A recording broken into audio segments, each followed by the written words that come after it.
Donc voilà, là maintenant on va faire le différentiel SCS. Donc je viens de le démonter. Donc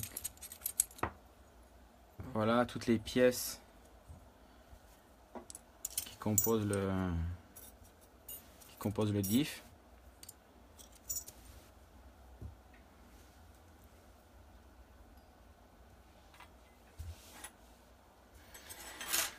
Donc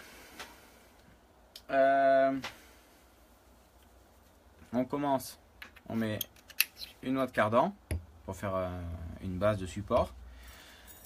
On prend les carrés de disques, les disques en carbone. Il y a plusieurs tailles. Ça, c'est des grands rainurés. Il existe les mêmes en plus petits. Il existe des disques avec des trous ovales. Et il existe aussi les carrés. Là, je vous le montre en version standard. Donc, les cales de réglage, il y a deux types. Vous voyez, il y a les sections trouées qui font 0,50 d'épaisseur et les lisses qui font 0,25 d'épaisseur. C'est la manière pour les reconnaître. Donc, il en faut toujours minimum une, peu importe la taille. Donc là, on en commence par une. Un disque. Là, c'est la partie gauche. Donc, je prends la cage qui est marquée L. Donc, celle-ci. Je pense ça doit se voir. On la met dedans. Les encoches. Voilà, pour les goupilles. Là, ça correspond. De toute façon, on ne peut pas se tromper. Les cages, on ne peut pas mettre la gauche à la droite ou la droite à la gauche. Donc, on ne peut pas se tromper. On met les goupilles. On met le carré. On met le pignon dans le carré. Voilà. Donc là, on a monté la partie gauche. On met la partie centrale, donc le bombé extérieur. Plat, comme ça. Alors, le réglage. Ici, vous avez 1 point, 2 points, 3 points. Donc, position 1, 2, 3. Donc, tout simplement, il suffit de poser l'axe une fois comme ça, suivant le réglage qu'on met. Chose très importante, ces cales, il y a deux épaisseurs. C'est pour régler la hauteur de la cage, donc de ça, dans le corps. Donc ce que je conseille, c'est qu'une fois que vous mettez une cale, peu importe une lisse ou une trouée, vous mettez tout ça, et à l'aide du tournevis, ici sur le bord, vous le faites riper, afin de voir que la cage ne soit pas plus haute que le corps de diff. Parce que ça, c'est très important. Donc là, je la fais riper, je vois que j'ai une légère marche vers l'intérieur. Donc là, pour s'assurer qu'on est bien réglé, je vais faire une trouée, donc de 0,50 et une de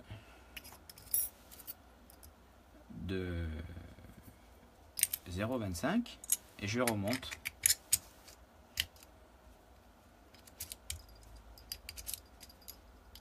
Voilà, et là je refais le même test et je vois que là je suis à même hauteur, donc là je suis parfait, mais jamais plus haut.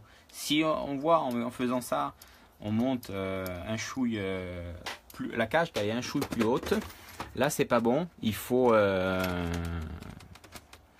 redescendre de cale. Alors pour les cales, il faut en avoir un peu d'avance, parce que si je prends par exemple, je fais ça. Parce que les cales, peu importe les trous. Hein. Donc ça, c'est 0,50 à 0,25. Donc ça équivaut à 3 fois 0,25. Donc si pour vous montrer, si je mets 3 0,25 comme ceci.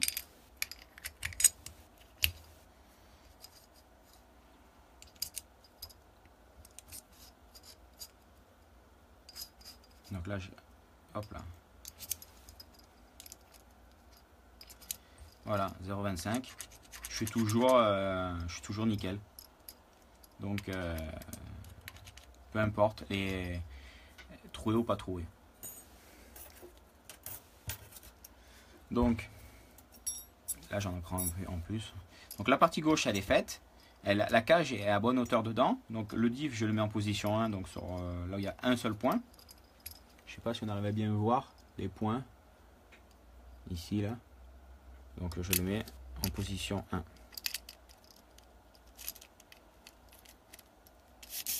Voilà. Voilà, ça fonctionne. Bon, lui, on le met à part. Donc, l'autre côté.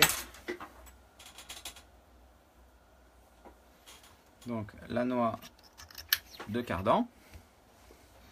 Donc, la noix de cardan, ici, vous avez une vis de réglage qui sert à compenser le jeu du différentiel. Donc, on s'assure que la vis, que l'écrou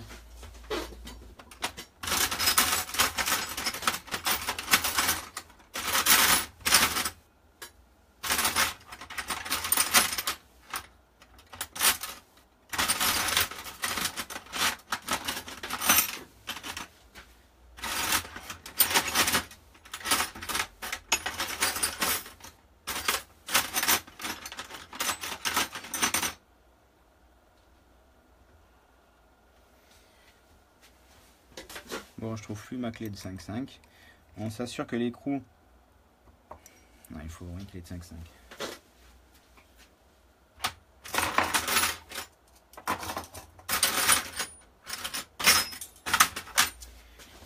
Voilà, la voici. Donc on s'assure que l'écrou, c'est pas très pratique s'il y a très peu de place.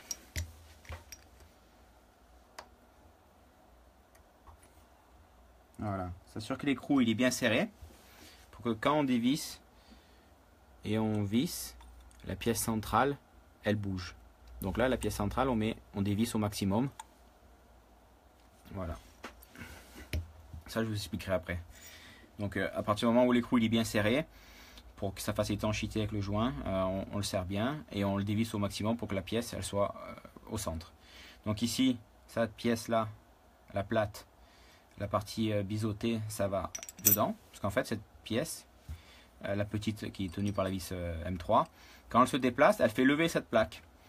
Et en fait, pour garder, pour que pas vu que ça va monter comme ça, pour que ça reste bien plan, cette pièce ici, elle fait effet de bascule en fait, vu qu'elle est, je sais pas si on voit la taille, elle est biseautée. Donc quand la pièce elle monte, ça monte et ça reste toujours bien plan. Donc le côté plat, côté sans du diff et le côté avec l'angle, voilà. Donc comme j'ai dit plus haut, toujours minimum une cale, jamais le disque directement sur les pièces à vue. Donc là, avant même, je sais que je peux en mettre une deuxième.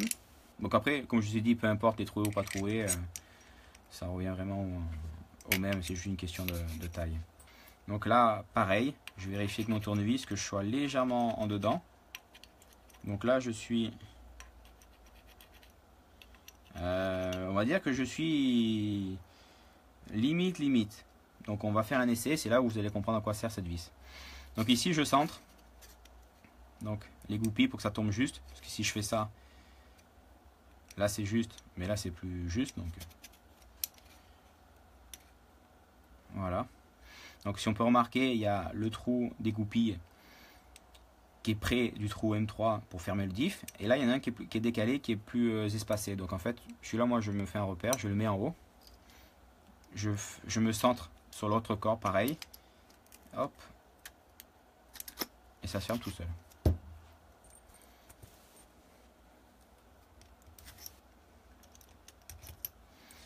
Donc là, le diff, il est réglé en position 1, avec les disques grands.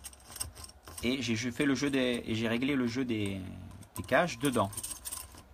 Donc c'est là qu'on finit le réglage, le calage de ces cages par l'extérieur. Donc je serre. Le diff là il est sec, il n'y a pas d'huile dedans. Donc on sent bien les pignons, ils tournent très librement.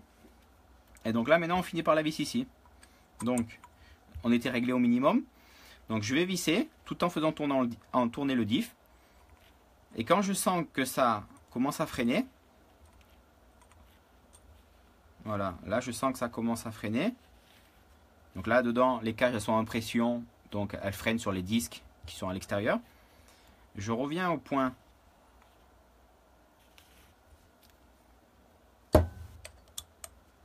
0, là où c'est libre, voilà. Au pire, on peut faire un peu l'aller et le retour pour être sûr de son coup. Voilà, là il est dur.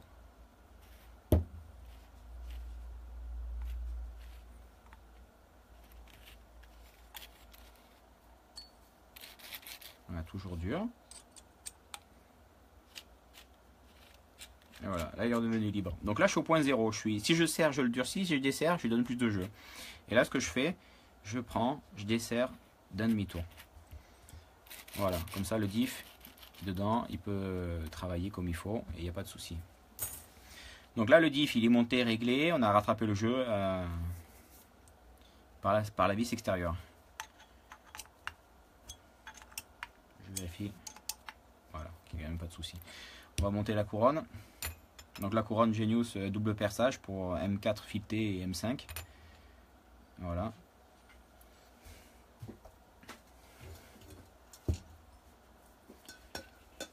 Donc pareil, je dégraisse mes vis. Parce que là je vais mettre du frein filet.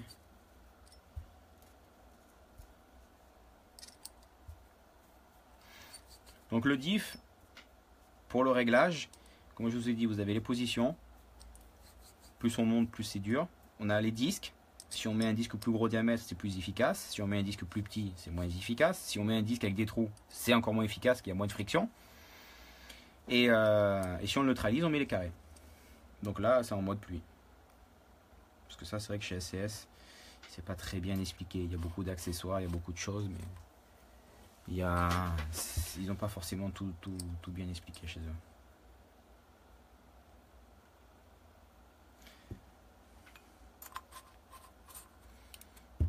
Donc à savoir que pour l'historique du diff SCS, il n'a jamais évolué depuis sa sortie. Il a toujours été le même. Seule évolution qu'il y a eu maintenant, il y a 2 ans et demi, c'est le diff il a été allégé. Donc c'est devenu le... Parce que le diff avec ces systèmes de cage, ça fait beaucoup de monde dedans et c'était très lourd. Et en fait après dedans il a gagné du poids. Parce que toutes les pièces sont passées en alu. Plus la coque elle a été allégée. Donc c'est juste la seule différence qu'il y a entre le diff première génération comme tout le monde l'a connu à sa sortie, c'est juste un gain de poids. Voilà, là je serre bien fort avec du frein filet parce que ça c'est quelque chose qui a beaucoup de contraintes, qui chauffe beaucoup et en général c'est quelque chose qu'on pense jamais à contrôler, donc j'hésite pas à bien serrer et bien bloquer. Donc voilà, le diff est monté, on va lui mettre ces 2 roulements.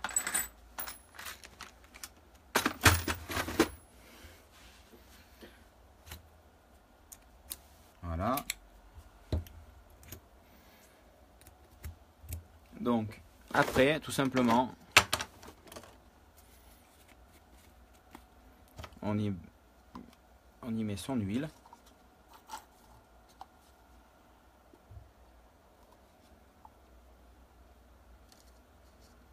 Voilà. Et là j'y mets 15 ml d'huile.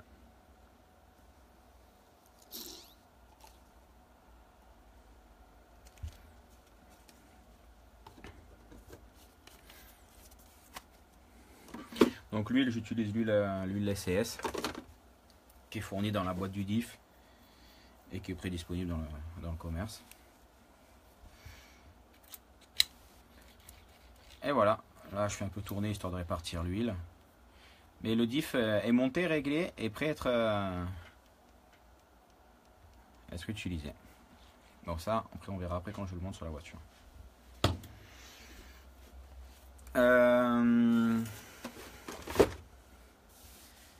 Donc maintenant on va passer au réservoir. Vous allez voir que le réservoir, mine de rien, c'est quelque chose d'assez important.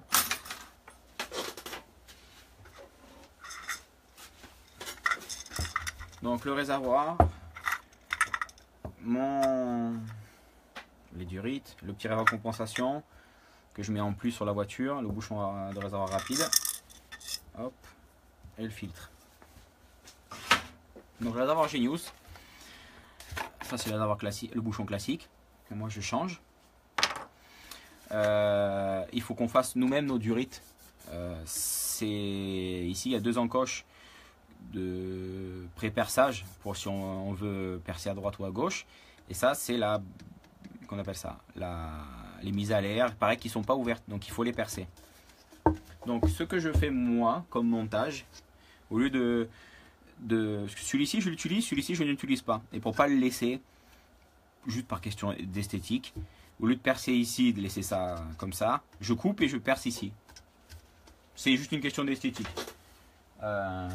Donc je prends, je coupe.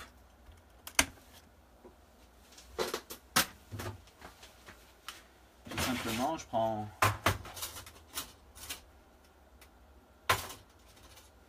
ma mèche de 3 que je rentre ici dans le trou.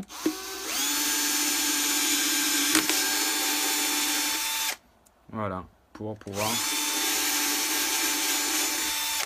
ouvrir mon trou ici. Parce que ça sera mon trou de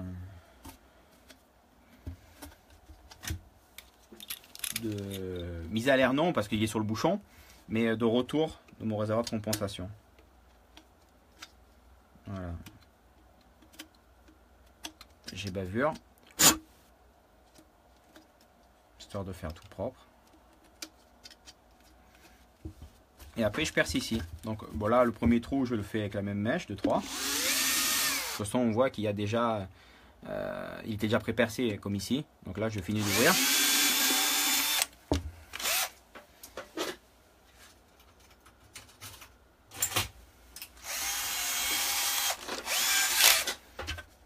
Mèche de 7.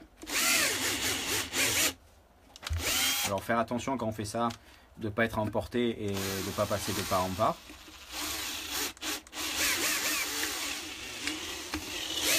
Voilà. Parce que sinon ça serait bête de faire un trou dessous.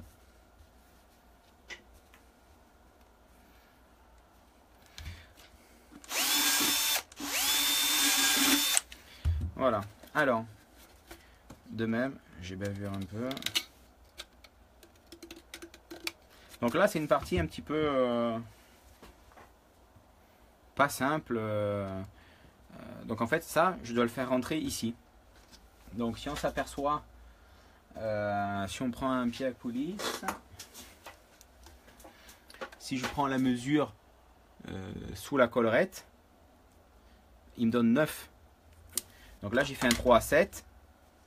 Donc j'ai fait volontairement. On voit que quand je rentre la durite, 7, ça va être juste, ça va vraiment compresser la durite et le petit support, et ça peut carrément nous la boucher. Donc on sait qu'il faut quand même que ça soit serré pour faire l'étanchéité. Donc si on fait un trou directement à 9, ça va rentrer trop facilement, ça ne sera jamais étanche. Donc il faut faire un trou à, on va dire 8. Et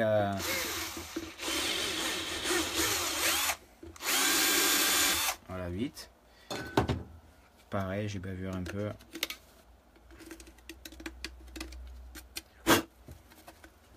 Voilà. Donc là, en le rentrant, c'est déjà bien plus facile d'arriver à l'enfoncer. Donc ce que je fais aussi de différent, c'est que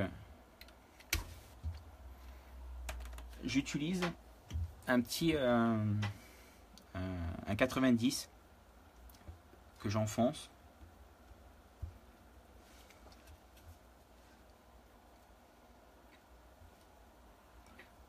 Voilà. On met un peu de gras dessus pour...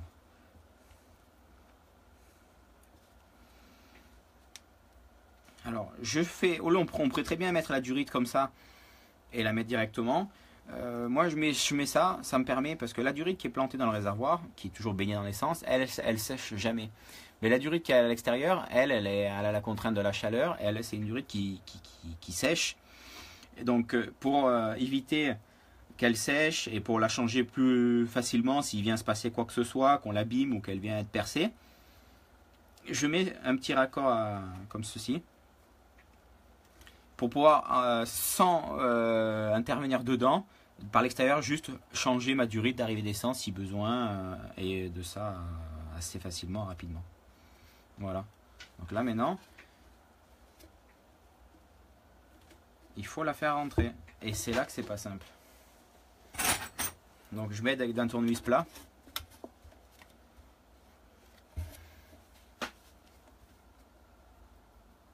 Donc là, d'un tournevis plat, vu que j'ai mis ça, ça me fait une surépaisseur. Donc attention à comment vous faites votre montage. Si vous montez avec la durite, voilà, là on voit que je suis à 9,5. Donc je vais quand même un petit peu agrandir mon trou. Mais je ne vais pas le faire à l'aide d'une mèche. Je vais le faire à l'aide d'un alésoir.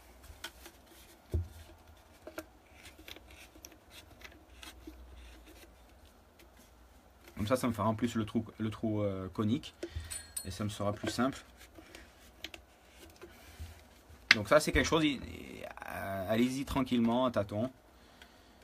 De toute façon c'est quelque chose qui est chiant, un peu chiant à faire, mais une fois que c'est bien fait, vous mieux passer un peu plus de temps et après plus y revenir que le faire trop vite et après avoir des problèmes de réservoir, de fuite.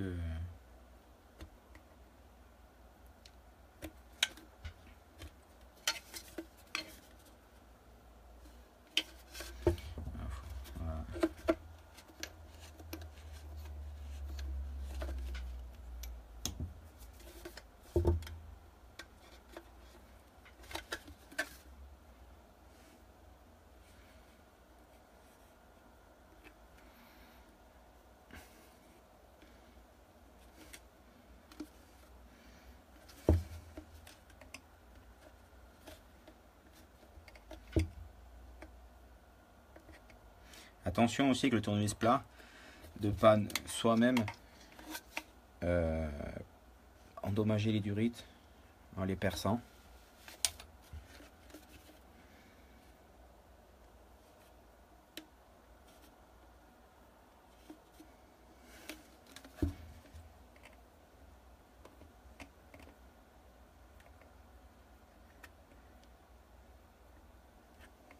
Je suis un peu limite encore. Donc je vais encore un peu agrandir mon tronc.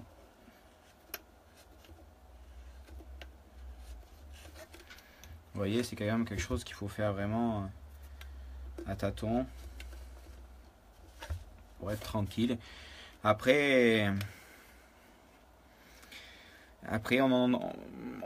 vous pourrez très bien me dire, mais pourquoi les trous ne sont pas faits d'origine? Alors ça c'est un choix délibéré de le faire, de laisser chacun faire comme il entend, parce que on a eu tellement moi je préfère comme ça, moi je préfère comme si, c'est mieux comme ça. Chacun a sa théorie,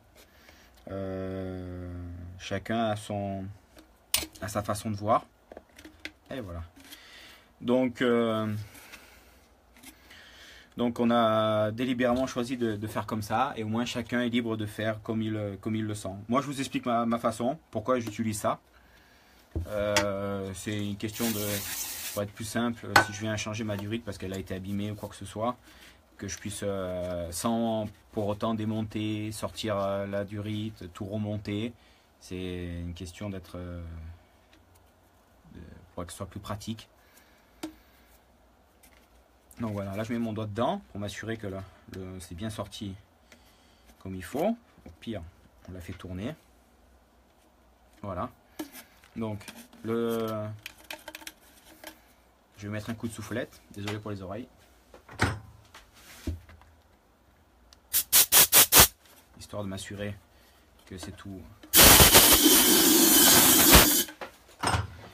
Que c'est propre, qu'il n'y ait pas de poussière dedans. Donc le filtre. Donc sur la durite, vous avez un petit clip ici que j'utilise. Voilà, je le récupère. Je ne sais pas si vous voyez. Je l'utilise. Donc la longueur de durite dedans est importante dans le sens. Et ce qu'il faut, là pour vous montrer, ça va être difficile. Mais ce qu'il faut se dire, c'est qu'une fois que le filtre il est attaché dedans, il ne faut pas que ce soit trop court pour pas qu'il soit tenu pendant. faut qu'il puisse être posé à plat au fond du réservoir, mais qu'il puisse avoir assez d'aisance pour bouger dedans, pour aller dans cet angle-là, de revenir là, pour qu'il puisse avoir un champ d'action assez grand. Donc, je le monte comme ça. Et ce qu'il faut faire, c'est mettre son filtre et faire bouger dedans, voir comment il bouge. Et si ça va pas, si c'est par exemple là j'ai mis beaucoup de longueur, si ça va pas, on prend un raccourci, et pas trop, parce qu'il faut que le filtre il ait assez d'aisance pour aller jusqu'ici, ici, qu'il puisse revenir derrière, se plier. Donc c'est comme ça que je détermine ma longueur de durite à l'intérieur du réservoir. Parce que c'est lui qui va se balader dans le réservoir et qui va aller pomper la moindre goutte qui reste quand on est un peu juste en fin de finale. Voilà. Donc là, il arrive bien à aller ici. Il va ici. Si on le secoue, il arrive à aller là. Là, à mon goût, il est encore un peu grand. Parce qu'on voit que la boucle, dedans, la durite, elle fait une boucle. Donc ça veut dire que c'est un peu long encore. Donc je raccourcis petit morceau par petit morceau.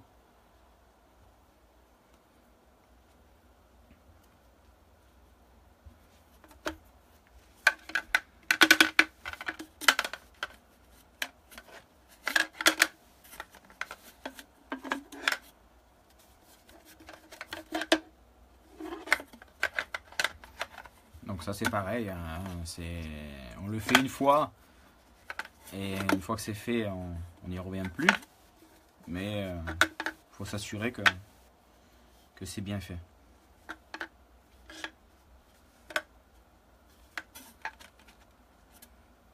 Donc voilà, là je trouve que c'est pas mal. Il bouge dans le bon sens. Donc je vais mettre mon petit clips. Mon petit... voilà, donc là cette fois-ci je l'enfonce bien jusqu'au bout la durite. Et après, voilà, je fais passer le cran. Voilà, là, comme ça au moins la durite, impossible qu'elle se défasse. Donc voilà, là ça c'est bon pour dedans, j'ai percé ça, j'ai mis ça. Mon réservoir, mon bouchon. Donc le bouchon, ben, classique, hein, rapide. Avant de mettre mon bouchon, ce que je fais sur un ancien réservoir de compensation, j'ai récupéré une mise à l'air, modèle, vous voyez la différence, plus grand.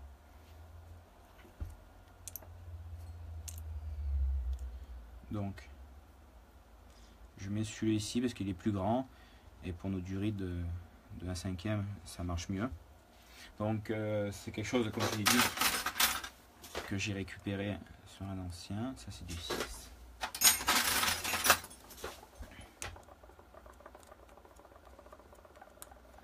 Voilà.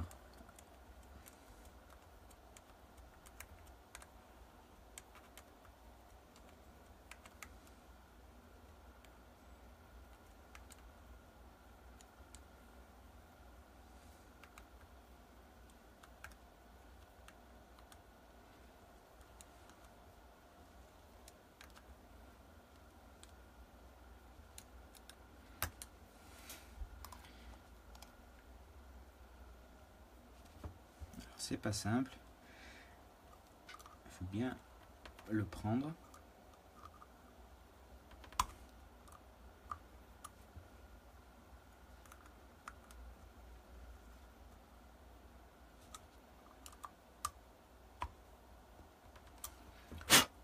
Voilà. Comme ça c'est changé. C'est plus gros, ça tiendra mieux. Donc on prend, on visse. Donc après on serre.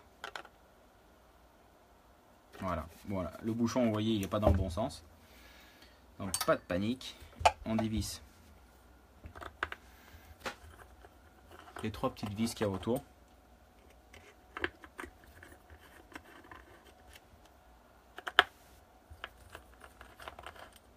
Voilà les 3 petites vis. Et on prend Si je le démonte, vous voyez, il est tout percé tout autour. Pour pouvoir le mettre dans le sens qui nous va le mieux par rapport à comment il tombe le filetage.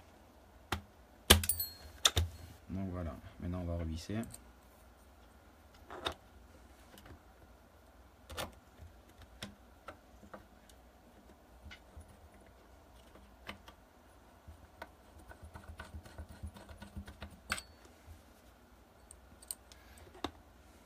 Donc moi je le mets à 90 sur le côté. Je sais pas si je vous gêne pas trop avec mes mains. Voilà, je le mets à 90. Donc là, pas besoin de frein filet. Ça tient. Ne pas exagérer sur le serrage non plus, mais je mets pas de frein filet, ça fonctionne bien. Donc voilà, moi mon réservoir il est prêt à être monté sur la voiture. Donc voilà, là il est prêt. Donc ça on verra après au montage sur la voiture. Mon réservoir de compensation. On fait un peu de nettoyage. Donc tout simple. Il est vide.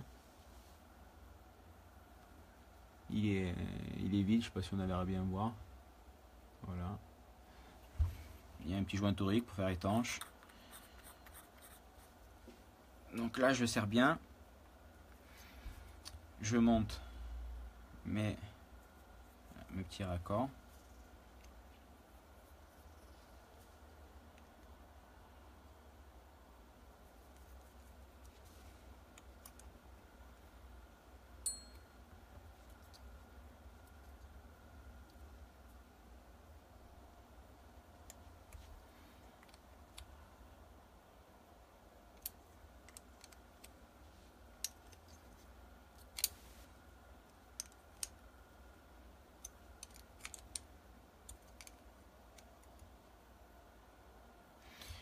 Tout simplement, ici une vis,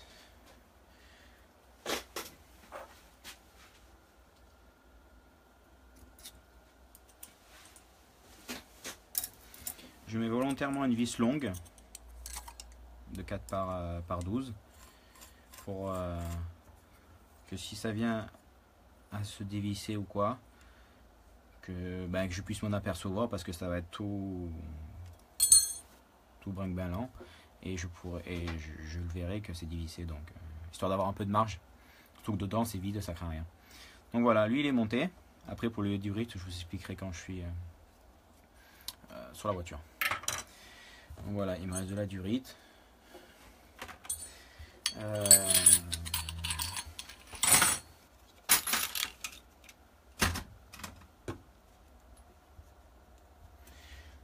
Voilà, là je vais passer les amortisseurs. Voilà, les amortisseurs de la voiture. Donc, comme ils sont montés d'origine.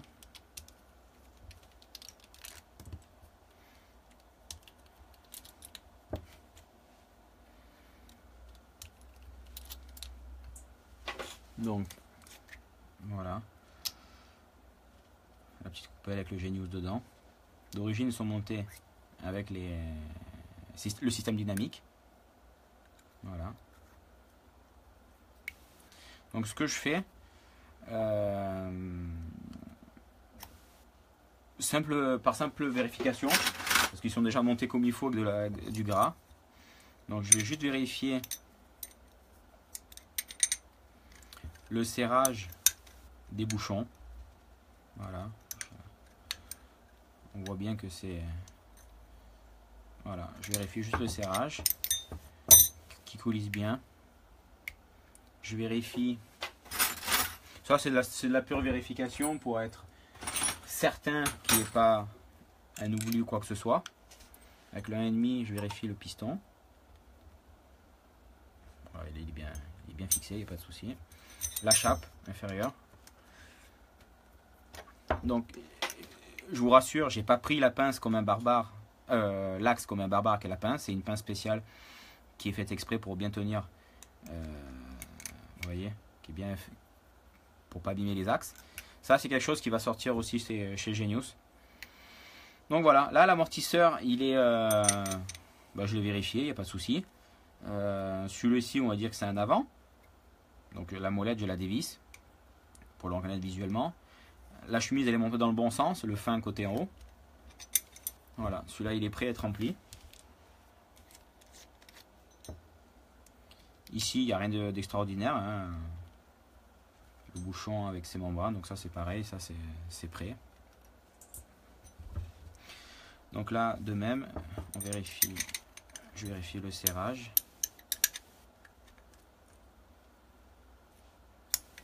Toujours vérifier que ça ne bride pas de trop l'axe. Hop, on vérifie. Ah non, si je fais pas ça, ça reste pas de serrer. On vérifie. Le piston, c'est bon. La chape,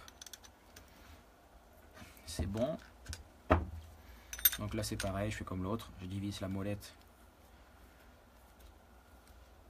pour faire comme un amortisseur avant. Voilà. La chemise pointe vers haut, c'est tout bon. Donc voilà, un deuxième amortisseur, une paire d'amortisseurs montés. Voilà, c'est tout bon, rien à signaler. Donc là, je l'ai écrasé.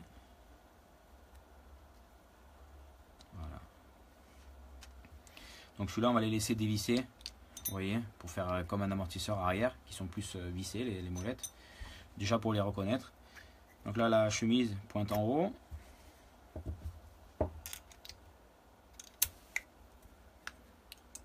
Piston. Chape, c'est bon.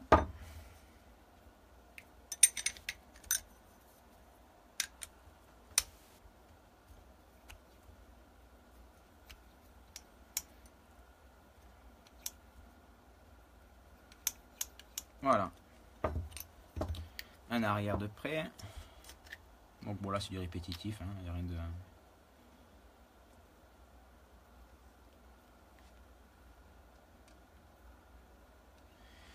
La chemise pointe en haut.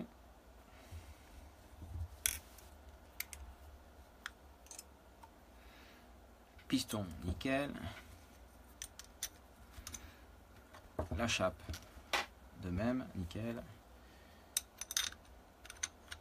Les clés, ça c'est les clés Genius qui sont faites pour les nouveaux amortisseurs et les anciens.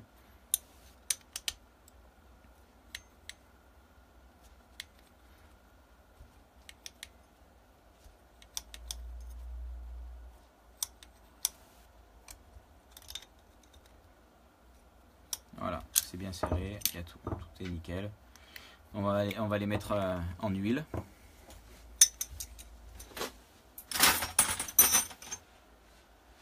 Donc ça sera pour plus tard.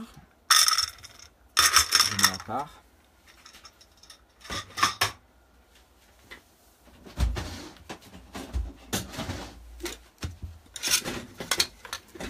Alors pour mettre en huile, je mets dans ma petite boîte, dans ma petite chambre sous vide, je mets de l'huile 8000 Genius pour l'avant et 5000 Genius pour l'arrière. Donc là vous pouvez voir qu'il y a des numéros sur les trous, c'est parce que quand il n'y a pas de bouchon, difficile de se repérer. Donc c'est pour ça que j'ai déjà mis les molettes dévissées pour les repérer déjà visuellement. Et dedans il y a les trous suivant les huiles. Donc voilà, 8000, 8 pour 8000 bien sûr, histoire de ne pas se tromper, parce que ça serait bête de mettre un amortisseur dur à l'arrière et inversement un mot à l'avant.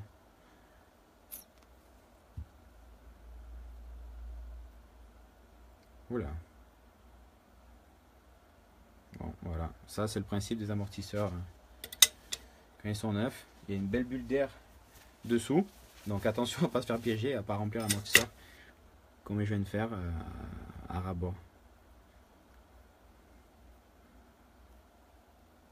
Parce que le système dynamique, l'huile, elle passe pas dans les trous, dans les pistons.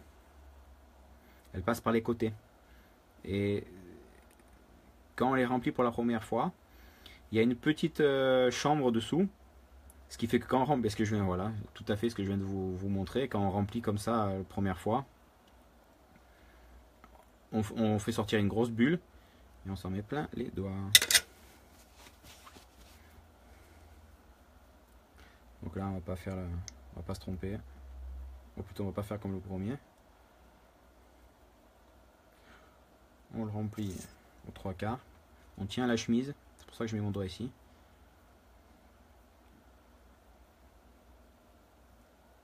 Voilà, vous voyez, il y a une grosse bulle qui ressort.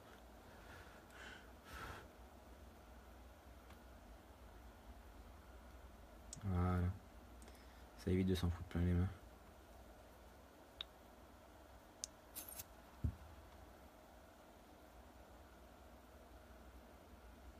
Donc ça c'est pareil, allez-y doucement. Bon, après quand ils ont déjà été remplis, que vraiment l'huile elle est passée partout dedans, vous n'avez pas ce phénomène, c'est beaucoup plus simple. Mais là qui sont secs, c'est la première fois qu'ils prennent de l'huile. Il va y avoir beaucoup d'air qui peut remonter. Donc premier remplissage, prenez bien votre temps de faire sortir l'huile. Sortir les bulles. Donc là je fais l'arrière, donc en 5000.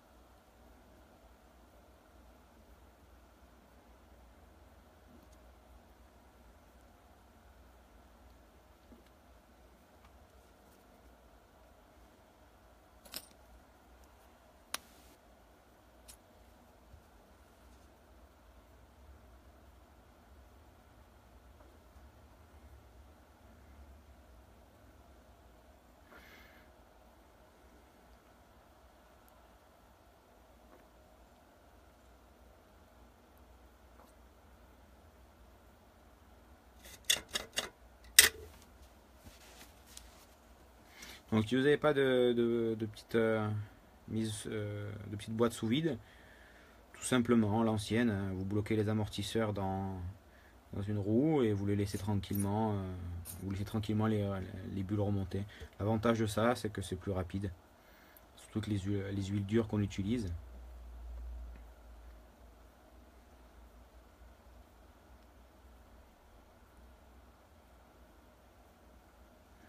Ça permet d'accélérer le rythme. Mais bon, là, ça n'empêche pas que les amortisseurs, je vais pas les fermer de suite. Hein. Je vais bien prendre mon temps pour bien chasser l'air. Donc, ce que je vais faire, je vais les mettre dedans. Je vais laisser les bulles sortir. Visuellement, normalement, il n'y aura plus de bulles, mais quand je vais les faire fonctionner, il y aura toujours des petites bulles bloquées dessous, sous le piston, qui vont ressortir. Donc, je le fais autant de fois que nécessaire pour que quand je fasse travailler le piston, il ne me ressorte pas des bulles encore bloquées dessous.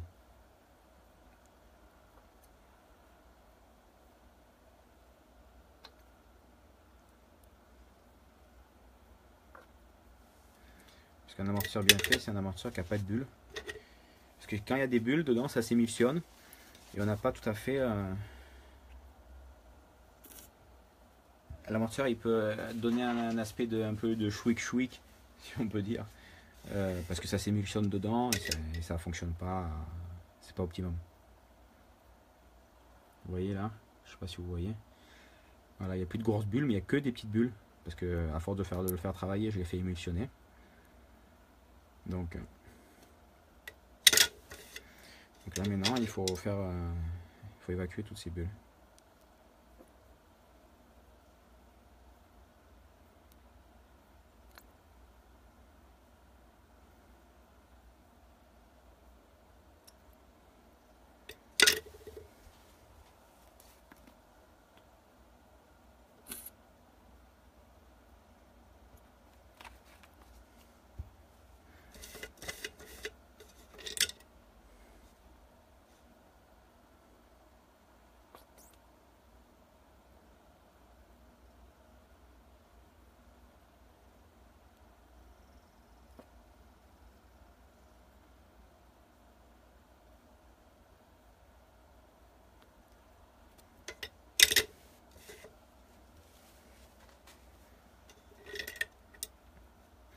pour donner une ordre d'idée, les amortisseurs, c'est bien de les refaire tous les 2 week-ends de course.